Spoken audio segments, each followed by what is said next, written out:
tutti, in questo nuovo video tutorial voglio mostrarvi come realizzare questo splendido scaldacollo che io ho deciso di chiamare Alpaca. Questo perché il filato che ho utilizzato è il Ginevra Alpaca della Mistrico Filati, questo fantastico gomitolone, in realtà gomitolo da 50 grammi anche se sembra più grande, di 130 metri, che è un 90% alpaca e un 10% micropoliamide. Io ho utilizzato il colore 01 e vi posso assicurare che questo scaldacollo è caldissimo, non punge per nulla e io l'ho lavorato tranquillamente con l'uncinetto il numero 7 e per fare questo scaldacollo serve solamente un gomitolo. Vi faccio vedere anche altri colori presenti, guardate qui che meraviglia, abbiamo questo con tutte le sfumature del grigio o questo dove abbiamo anche del bianco sporco. Vi ho creato anche un kit per questa creazione, sapete che mi sto divertendo a creare i kit appunto con le creazioni più piccole e veloci da fare, e si lavora all'uncinetto, è semplicissima la lavorazione e nel kit avrete compreso il gomitolo del colore a vostra scelta, naturalmente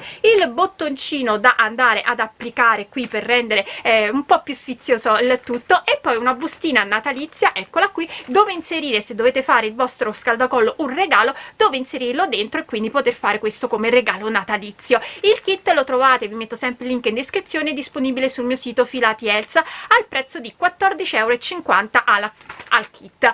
Per quanto riguarda la lavorazione, come vi ho detto, è molto semplice, sono 3 giri che vanno ripetuti e che danno questo effetto un po' in rilievo. Una volta fatto lo scaldacollo poi vi faccio vedere appunto come si cuce e quindi come andare a mettere anche il bottoncino. Altra cosa, se acquistate il kit, me lo dimentico sempre, avete sempre in omaggio il PDF dove appunto vi spiego giro per giro come andare a realizzare questa creazione. Detto ciò, spero che anche questo progetto facile e veloce vi piaccia, che desiderate realizzarlo, e se così come sempre poi mandatemi le vostre foto o sulla mia pagina Facebook Uncinentando con Elsa o sul gruppo Facebook La Libertà di Uncinentare e Sferuzzare, oppure potete taggarmi su Instagram dove mi troverete come Elsa Faccio, e noi come sempre ci vediamo al prossimo video tutorial.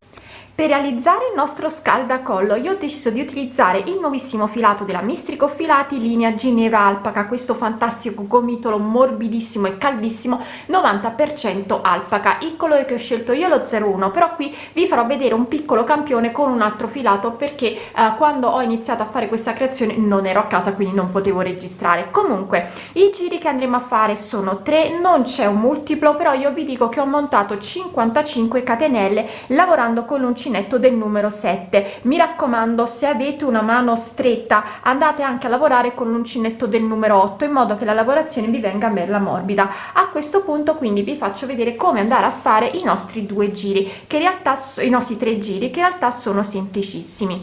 Allora mi alzo con una catenella, rientro dentro la stessa catenella di base e vado a fare una maglia bassa e vado a fare una maglia bassa in ogni catenella.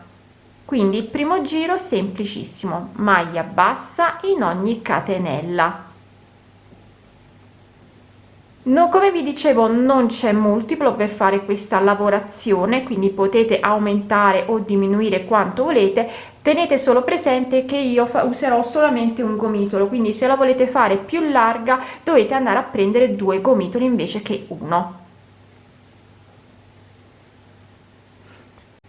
Quindi sto terminando il primo giro, entro dove ho fatto la prima maglia bassa e faccio una maglia bassissima.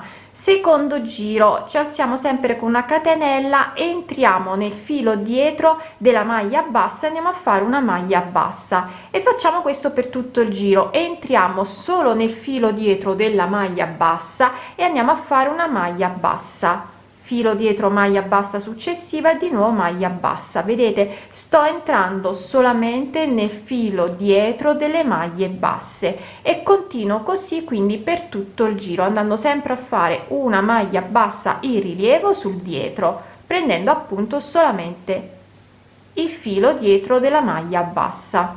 Continuo così quindi per tutto il secondo giro. Sto terminando anche il secondo giro, devo andare a fare una maglia bassissima dove ho fatto la maglia bassa iniziale. Terzo e ultimo giro, andiamo a fare questa volta 3 catenelle che sono la nostra prima maglia alta, e poi quello che faremo adesso lo faremo per tutto il giro. Andiamo direttamente nella maglia alta successiva e andiamo a fare una maglia alta e rilievo sul dietro, quindi entro sempre solo nel filo dietro e vado a fare una maglia alta. in questa maniera e procedo così per tutto il giro, andando sempre a fare una maglia alta e rilievo sul dietro. Continuo così per tutto il terzo giro, vi farò vedere come terminare e come iniziare poi di nuovo il primo giro, che sarà un po' diverso perché prima avevamo le catenelle di base, mentre adesso abbiamo la lavorazione vera e propria, quindi tutte maglie alte entrando solo nel filo dietro della maglia bassa del giro precedente. Ok, sto terminando anche il terzo giro, entro nella terza catenella e vado a fare sempre una maglia bassissima. Come vi dicevo, adesso dobbiamo tornare a fare il primo giro, ma le maglie basse devono essere fatte in rilievo, quindi facciamo sempre una catenella, rientriamo, andiamo a fare una maglia bassa e poi nella maglia alta successiva di nuovo entriamo solo sul filo dietro e andiamo a fare una maglia bassa prendendo sempre il filo dietro della maglia alta del giro precedente. Quindi stiamo rifacendo il primo giro, ma come vedete lo stiamo realizzando in rilievo sul dietro e procediamo così. Quindi questi sono i 3 giri che dobbiamo sempre andare a ripetere e io vi dirò naturalmente quante volte sono andata a ripetere il giro. Voglio terminare l'intero gomitolo per fare lo scaldacollo e poi facciamo come avere l'effetto che avrete già visto nelle foto iniziali. Allora, ho terminato il mio gomitolo e sono riuscita a ripetere i 3 giri per 1 2 3 4 5 volte e poi andare a rifare di nuovo i 2 giri di maglie basse rilievo, in modo tale da vedere avete un inizio uguale alla fine. A questo punto, quando io ho chiuso il giro, non sono andata a questo è il filo che mi è rimasto, in poche parole, non sono andata subito a chiudere, perché adesso vi faccio vedere come andare a chiudere la lavorazione, perché prendo il filo, lo faccio passare sotto in questa maniera e poi entro nel foro e vado a stringere il filo in modo, appunto, vedete qui andiamo a nascondere l'inizio e fine giro e creiamo qui sul davanti questa sorta di apertura grinza. Inoltre io adesso applicherò anche un bottoncino qui per chiudere definitivamente la mia creazione, quindi a questo punto non fa niente dove fate passare, però l'importante è che passi dietro in questa maniera.